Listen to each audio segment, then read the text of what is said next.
Now we discuss basic approach to quality planning, and in their basic approach for the quality planning there are the three general categories of new या change product which may be necessity for the quality planning. First point ये कहता है कि जो minor change होगा in the existing product में, यानी जो एग्जिस्टिंग प्रोडक्ट्स हैं उसमें हम लोग माइनर चेंजेस करते हैं. मैनी न्यू प्रोडक्ट्स जो कि बहुत ही नए नहीं होते हैं, there is only minor change in the old product, या तो उसमें साइज चेंज कर दिया, कलर चेंज कर दिया, या न्यू कॉन्फ़िगरेशन कर दिया. For such a new product the planning is mainly concern, जिसमें कि हम बात करते हैं प्रोवाइडिंग द न्यू पैटर्न्स की, टूल्स की needed to the deal with a new size or configurations की, avoiding any carryover of the known deficiency into the new product. Or once these needs have been met, production is allowed to proceed without the need for trial lots. Second one is that considerable change in the existing product. When there is a sustainable, then there is a substantial changes in the product, but not a very large investment. तो यहाँ पे जो planning होगी वो planning is done by analysis plus, किसके through? Planning is done by analysis plus debugging during the first production lot. और साथ ही साथ यहाँ पर this will minimise the risk of future quality trouble. And then entirely a new product की जब हम लोग बात करते हैं तो there are manufacturers may be desire to introduce a new product in the market for which past data on which the production can be planned is not available. So such a product represent a serious risk for the company. It the planning goes wrong because if they require a new manufacturing process, they involve a new functional features, and the desired productions maybe involves very large investment.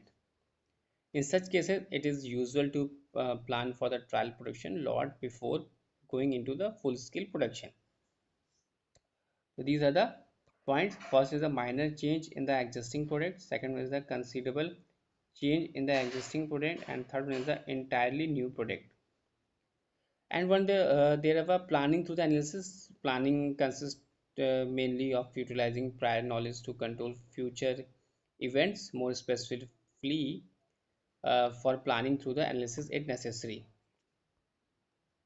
So there was a point we just know that to identify good performance, to identify good performance, that is a high process yields, low cost, high customer satisfaction, and thereof the good performance may be discoverable by analyzing the data obtained from the set reports, accounting reports, internal inspection services report, etc.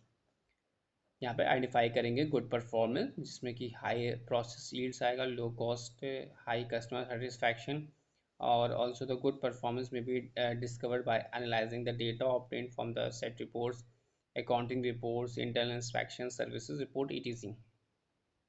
And also discovered through the analysis, that is the decisive causes in obtaining these goods performance. And the third one is the utilizing the resulting cause and effect relationship in the new planning, and the process capability analysis is also helpful while the planning through the analysis.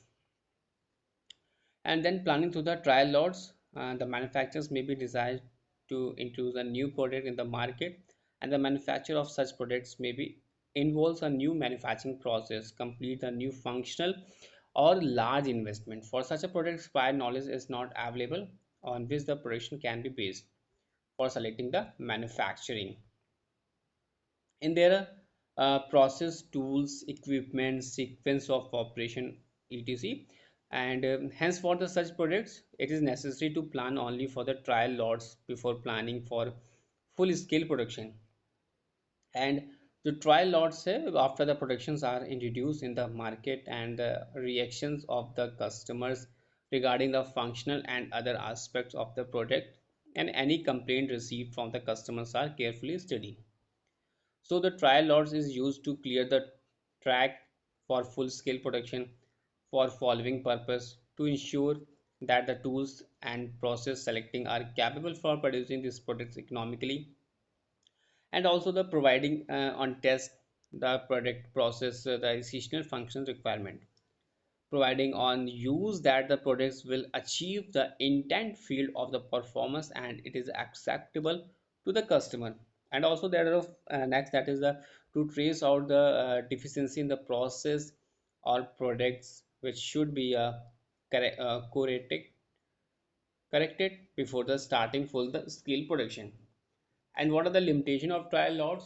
In there are limitation. The time required for the trial lots is considerably large. There is a delay in the starting the production. Second one is that the cost is high and hence it may be economical only for the large scale production.